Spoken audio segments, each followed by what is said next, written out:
அண்ணாமலையை தான் முதல்வர் வேட்பாளராக நிறுத்த போகிறேன் அப்படின்னு துக்ளக் குருமூர்த்தி கிட்ட தலைவர் ரஜினிகாந்த் அவர்கள் சொன்னாங்க அப்படின்னு சமீபத்திய ஒரு துக்ளக் விழாவில் குருமூர்த்தி பேசியிருந்தார்.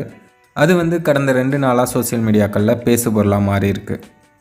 ஒரு சிலர் தலைவர் அப்படி சொல்லியிருக்கிறதுக்கு வாய்ப்பு இல்லை, குருமூர்த்தி புழுகிறார் அப்படின்னு சொல்கிறாங்க. இன்னும் ஒரு சிலர் தலைவர் சொல்லியிருக்கிற வாய்ப்பு இருக்குது, ஏன்னா தலைவர் முதல்வர் வேட்பாளராக நிற்க மாட்டேன் அப்படின்னு தானே சொன்னார் அப்படின்னு பேசிகிட்டு இருக்காங்க. தலைவர் அப்படி சொன்னாரா சொல்லலையா அப்படிங்கிறதுக்குள்ளெல்லாம் நம்ம போக வேண்டிய அவசியம் இல்லை. இந்த விஷயம் இவ்வளோ பெருசாகிறதுக்கு ஒரு முக்கிய காரணம் இருக்குது. அது என்ன அப்படின்னா, தலைவருக்கு இருக்கும் அந்த மக்கள் செல்வாக்கு தான்.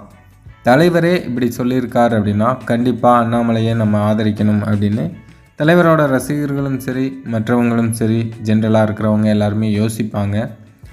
ஸோ குருமூர்த்தி இப்படி ஒரு விஷயத்த சொல்கிறதுக்கு அதுதான் காரணம். ஏன்னா அவங்க பேசுனதை அவர் வெளியே சொல்ல வேண்டிய அவசியம் இல்லை. இப்போ அண்ணாமலை பற்றி அவர் இப்படி பேசுகிறார் அப்படின்னா அதுக்கு அது மட்டும்தான் காரணமாக இருக்க முடியும். இது எந்த அளவுக்கு இம்பேக்ட் க்ரியேட் பண்ணியிருக்கு அப்படின்னு பார்த்தீங்கன்னா, தலைவர் குருமூர்த்தியை பற்றி ஒன்றுமே சொல்லாமலே நிறைய செய்திகள், அதாவது ஃபேக் நியூஸ் நிறைய உலாகுது. குருமூர்த்தி அறிவுக்கிட்டத்தனமாக பேசியிருக்காரு அப்படின்னும், அவர்கிட்ட நான் இதை பற்றி பேசவே இல்லை அப்படின்னு தலைவர் சொன்ன மாதிரியே நியூஸ் சேனலில் வெளியாகிற மாதிரி ஃபேக் நியூஸ்லாம் வெளியிட்டுருக்காங்க. இதை வெளியிடுறவங்க யாராக இருக்கும் அப்படின்னு நான் சொல்லி தான் உங்களுக்கு தெரிய வேண்டிய அவசியம் இல்லை.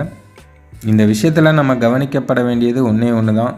தலைவர் இப்போ யாரை கை காட்டினாலுமே சரி, அவங்க தான் சிஎம்.